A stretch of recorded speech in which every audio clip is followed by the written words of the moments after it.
Julian Lee of Bloomberg News now joins us from our studios in London. Julian, thank you so much for joining us. You've written a piece on the Gadfly that says that this move could actually be counterproductive.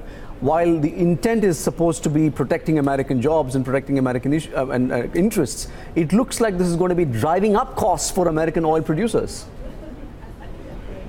Well, this is certainly one of the concerns that the American oil industry has. There was a study commissioned by a group of oil industry forums. It included the American Petroleum Institute, the Organization of Pipelines, I think the Gas Institute as well. And what they have looked at is the increasing cost of steel for pipelines and other oil industry uses, and B, the ability of US companies to make that steel, because the quality of the steel that is required for pipelines that have to carry oil are buried in the ground very often, have to last for 30 years or more in a very corrosive environment.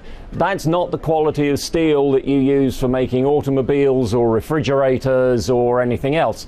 And it's actually a very small proportion of the US market. They've estimated about 3%. And many US steelmakers in particular have moved out of this market because it's so small, it's really not worth, or they've decided it's not worth their while making it.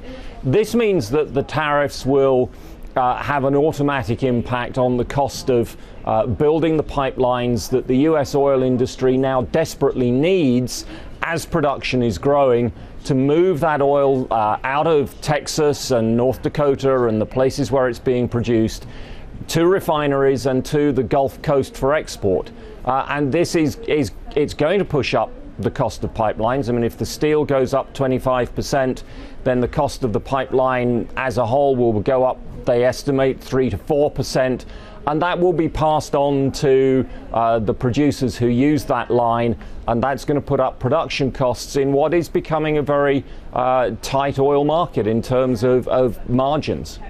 Julian, this comes at a time when there is globally a discussion that's going on about how the United States is gaining dominance in the oil market thanks to the shale industry.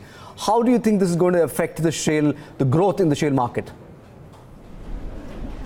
Well, as we look forward, and we are seeing strong growth in US oil production, the forecast by the US Department of Energy, they do this monthly, the forecast that they issued just a couple of days ago sees production by the end of this year up by over 150,000 barrels a day compared with what they saw just last month. So, they've got a very bullish forecast, and that forecast is getting more bullish month by month. They are forecasting at the moment that the US will be the world's biggest crude oil and condensate producer by the end of this year. It's already on a par with Saudi Arabia. They think it will overtake Russia by the end of this year. But in order for this to really play out the way they see it, the US needs to be able to export an increasing proportion of its crude oil. It's not that it doesn't refine that much, but its refiners prefer a heavier grade of oil. They spend a lot of money upgrading refineries to process the heavy oils from Mexico and Venezuela and Canada. This light sweet oil is very good for less sophisticated refiners. It's going to be very good for making the low sulfur fuel that ships need, but they need to be able to get it to the coast for export. They need to be able to move it out of the areas where it's produced, where there are few or no refineries. And to do that, they need pipelines, and to build the pipelines, they need steel. The same is true in their gas industry as they look to really benefit from the shale gas revolution and to distribute gas more widely in the United States. Very quickly, Julian. So if one were to look at it sort of whatever information we have at the moment, this move to impose tariff, which was supposed to be protecting American interests, seems a bit counterproductive, isn't it? This will actually end up delaying or slowing down production and affecting American jobs.